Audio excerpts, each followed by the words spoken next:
ಇನ್ನು ಕೆಲವರು ಮಹಾನಾಯಕರು ಹೇಳ್ತಾರೆ ಈ ವಕಫ್ ಹೆಸರಿನಲ್ಲಿ ಭಿನ್ನಮತ ಸೃಷ್ಟಿ ಮಾಡ್ತಿದ್ದಾರೆ. ವಿಜಯೇಂದ್ರ ವರ್ಸಸ್ ಅಂತ ಹೇಳಿದ್ರು. ವಿಜಯೇಂದ್ರ ಒಬ್ಬ ವ್ಯಕ್ತಿ ಅಲ್ಲ, ಪಾರ್ಟಿ ಅಧ್ಯಕ್ಷರು. ಇವ್ರು ಯಾರೋ 4-5 ಜನ ಬಂಡಾಯ ಸೋತಂತವರು, ಕೆಲವರು ಅವಕಾಶ ವಂಚಿತರು. ಅಧ್ಯಕ್ಷ ಆಗ್ಬೇಕಂತ ಇತ್ತು, ಪ್ರತಿಪಕ್ಷ ನಾಯಕರಾಗಬೇಕಂತ ಇತ್ತು. ಸಿಗಲಿನ ತಕ್ಷಣ ಹತಾಶ ಮನೋಭಾವದಿಂದ, ವಿಕೃತ ಮನಸ್ಸಿನಿಂದ ಅನಗತ್ಯವಾಗಿ ಯಡಿಯೂರಪ್ಪನವರ ಬಗ್ಗೆ ವಿಜಯೇಂದ್ರ ಟೀಕೆ ಮಾಡ್ತಿಲ್ಲ. ಅರೆ, ರಾಜ್ಯದ ಅಧ್ಯಕ್ಷರು ಇವತ್ತು ಪದಾಧಿಕಾರಿ ಸಭೆ ಕರೆಯಕ್ಕೆ ಹಕ್ಕಿದೆ, ಅಥವಾ ಸೋತಂತವ್ರನ್ನ ಎಲ್ಲರೂ ಸಭೆ ಕರೆದು ಪಕ್ಷದ ವರ್ಧನೆಗಾಗಿ ಸಭೆ ಕರೆದ್ರು. ಇವ್ರು ಹೇಳ್ತಾರೆ ಒಬ್ಬ ಮಹಾನ್ ನಾಯಕ ವಕಫ್ ಹೆಸರಲ್ಲಿ ಭಿನ್ನಮತ ಸೃಷ್ಟಿ ಮಾಡ್ತಿಲ್ಲ, ಬಂಡಾಯ ಸಾರ್ತಿಲ್ಲ. ನಿಮಗೆ ಅಧಿಕಾರ ಸಿಕ್ಕರೆ ನಿಮಗೆ ಗೌರವ ಕೊಡಬೇಕಾ? ಅದೇ ವಿಜಯೇಂದ್ರ ಅಧ್ಯಕ್ಷರ ತಪ್ಪ. ಅವರು ಇಡೀ ರಾಜ್ಯದ ಉದ್ದಗಲಕ್ಕೆ ಪ್ರವಾಸವನ್ನು ಮಾಡಿ ಎಲ್ಲರನ್ನು ವಿಶ್ವಾಸ ತೆಗೆದುಕೊಂಡು 17 ಲೋಕಸಭೆ ಗೆಲ್ಲಿಲ್ವಾ? 3 ವಿಧಾನಸಭೆ ಚುನಾವಣೆಗೆ ವಿಜಯೇಂದ್ರ ಕಾರಣ ಅಲ್ಲ. ನಿಮ್ಮ ಹರಕುಬಾಯಿ ಭಿನ್ನಮತ. ಆದರೆ ನಾವು ಹೇಳ್ತಾ ಇದೀವಿ, ಯಡಿಯೂರಪ್ಪನವರು ಹೇಳಿದ್ದು ಪಕ್ಷವನ್ನು ಬಲವರ್ಧನೆಗೆ ಪ್ರವಾಸ ಮಾಡ್ತೀವಿ ಅಂತ ಹೇಳಿದ್ರು. ಅವ್ರ ಬಗ್ಗೆ ಅಗೌರವ ಮಾತಾಡ್ತೀರಿ. ವಿಜಯೇಂದ್ರ ಅವ್ರನ್ನ ಒಪ್ಕೊಳ್ಳಲ್ಲ ಅಂತ ಹೇಳ್ತೀರಿ. ಅಂದ್ರೆ ರಾಷ್ಟ್ರೀಯ ನಾಯಕರು ಒಪ್ಕೊಳ್ಳಲ್ಲ. ಇವತ್ತು ದೇಶದಲ್ಲಿ ನರೇಂದ್ರ ಮೋದಿ ಅಂತ ಒಬ್ಬ ಸದೃಢ ನಾಯಕತ್ವವಿದೆ. ಹೈಕಮಾಂಡ್ ಎಲ್ಲವನ್ನು ಸೂಕ್ಷ್ಮವಾಗಿ ಗಮನಿಸುತ್ತೆ. ನಾವು ಮುಂದಿನ ವಾರ ಸಭೆ ಸೇರ್ತೀವಿ.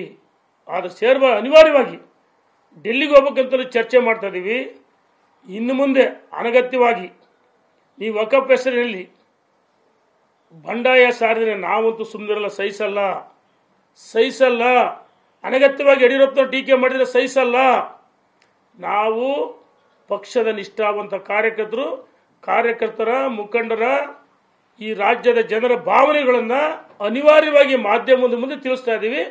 ಇನ್ನು ಮುಂದೆ ಯಡಿಯೂರಪ್ಪನವ್ರ ಬಗ್ಗೆ, ವಿಜಯೇಂದ್ರ ಬಗ್ಗೆ ಅನಗತ್ಯವಾಗಿ ಮಾತಾಡಿದರೆ ನಾವು ನಿಮಗೆ ತಕ್ಕ ಉತ್ತರವನ್ನು ಕೊಡ್ತೀವಿ.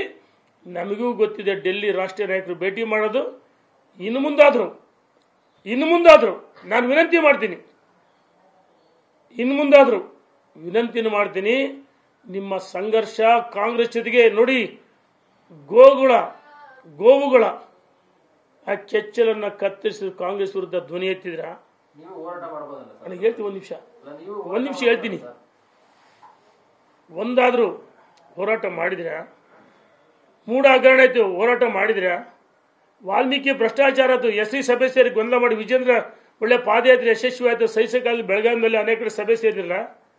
ಭ್ರಷ್ಟಾಚಾರ ವಿರುದ್ಧ ವಿಜೇಂದ್ರ ಅವರು ಹೋರಾಟ ಮಾಡ್ತಿದ್ದಾರೆ, ಪಕ್ಷವನ್ನು ಸಂಘಟನೆ ಮಾಡ್ತಾರೆ, ಬೂತ್ ಮಟ್ಟದ ಕಾರ್ಯಕರ್ತರ ಸಂಘಟನೆ ಮಾಡ್ತಿದ್ದಾರೆ. ಇದಕ್ಕೆ ಕೈ ಜೋಡಿಸಬೇಕು. ಆದರೆ ಅನಗತ್ಯವಾಗಿ ಟೀಕೆ ಮಾಡಿ ಸಹಿಸಲ್ಲ. ನಿಮ್ಮ ಹೋರಾಟ, ನಿಮ್ಮ ಸಂಘರ್ಷ ಕಾಂಗ್ರೆಸ್ ವಿರುದ್ಧ ಹೋಗಿರ್ಬೇಕೇನ, ಪಕ್ಷದ ವಿರುದ್ಧ ಅಲ್ಲ ಅಂತ ನಾನು ಹೇಳಕ್ಕೆ ಇಚ್ಛೆ ಪಡ್ತೀನಿ. ಮಾಧ್ಯಮ ಸ್ನೇಹಿತರು ಕೇಳ್ತೀರಿ, ಆಯಿತು ಗೋವುಗಳ ಕೆಚ್ಚಲನ್ನು ಹೋರಾಟ ಮಾಡಿದ್ವಿ. ನಾವು ಪಕ್ಷ ಹೋರಾಟವನ್ನು ಎತ್ಕೊಂಡಿದೆ, ನಾವು ಹೋರಾಟ ಮಾಡಿದ್ವಿ. ನಮ್ಮ ಹೋರಾಟ ಕಾಂಗ್ರೆಸ್ ವಿರುದ್ಧ ಅಂತ ನಾವು ಹೇಳಕ್ಕೆ ಇಚ್ಛೆ ಪಡ್ತೀವಿ.